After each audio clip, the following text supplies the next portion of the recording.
Senhor presidente, não respondo para miliciano, não respondo para criminoso, não falo com bandido. Senhor presidente, Sérgio Moro, você está sendo investigado pelo Supremo Tribunal Federal, acusado de falta de isenção na condução dos processos da Lava Jato. Será julgado em agosto. Nas outras oportunidades que eu tive com o senhor e que lhe questionei, o senhor nunca me respondeu, alegando que eu sou muito rude. Hoje eu vou falar num tom bem baixinho para ver se o senhor responde. Mas eu acho que o senhor anote, porque se o senhor não responder, eu vou entender que o senhor não tem a resposta. O senhor falou que é trivial conversar com advogados da Lava Jato, com procuradores.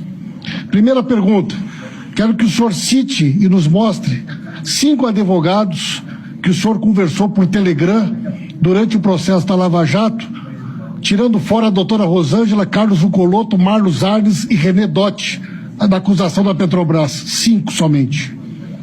Quero que o senhor mostre pelo menos um diálogo que o senhor tenha trocado de maneira cordial com o doutor Cristiano Zanin, ou que através do Telegram o senhor tenha mantido o mesmo tom que o senhor mantém nas suas conversas íntimas com os procuradores. Quero que o senhor responda qual é a sua relação com o advogado Carlos Zuccolotto, o senhor e a sua senhora, e saber se alguma vez o senhor reuniu com ele e com a senhora Miriam Leitão no apartamento do Zuccolotto, que é também advogado do Carlos Fernando. Quero saber se o senhor nega que pediu ao doutor Dallagnol que agilizasse um outro processo contra o Vacari quando ele foi absolvido no TRF4 para que ele não fosse colocado em liberdade.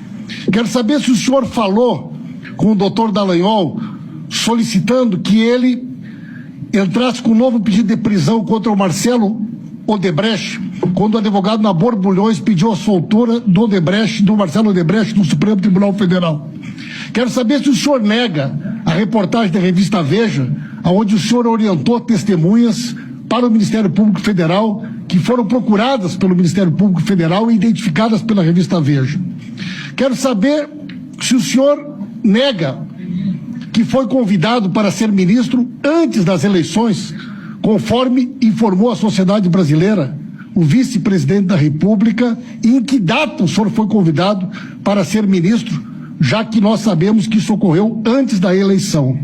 Quero saber se o senhor nega ter orientado o Ministério Público Federal a trocar a procuradora, e eles trocaram a procuradora, apesar do senhor dizer que a conversa foi trivial, que foi somente uma sugestão para que ela fizesse um curso de aperfeiçoamento.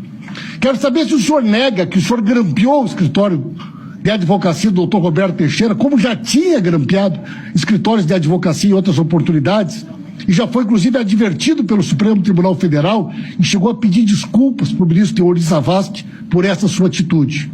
Quero saber se o senhor nega que, mesmo sendo um juiz de primeira instância, o senhor, de maneira ilegal e criminosa, fez uma interceptação telefônica de uma presidente da República, e o senhor, que gosta tanto dos Estados Unidos, sabe que se o senhor tivesse feito isso lá, o senhor já estaria preso há muito tempo. Eu quero saber se o senhor nega que essa interceptação telefônica que o senhor fez, o senhor divulgou ela para a Rede Globo, em rede de televisão, expondo inclusive a família do presidente Lula, Dona Marisa e seu filho, com assuntos que não tinham nada a ver com o processo que estava sendo investigado. Eu quero ver se o senhor nega que várias vezes disse que nunca entraria para a política e aceitou um cargo de ministro do Bolsonaro, que só venceu a eleição porque o principal candidato não pôde concorrer devido à sua perseguição e à forma perversa como vocês conduziram a Lava Jato.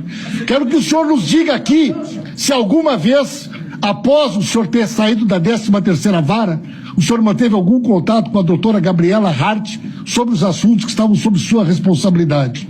Eu quero que o senhor diga aqui se o senhor manteve algum contato com os ministros, com os desembargadores do TRF4, principalmente naquele dia em que foi concedido o habeas corpus para colocar o presidente Lula em liberdade, e que o senhor, mesmo de férias, fez vários contatos com autoridades, dizendo que, de alguma maneira, era necessário que o presidente Lula não fosse colocado em liberdade.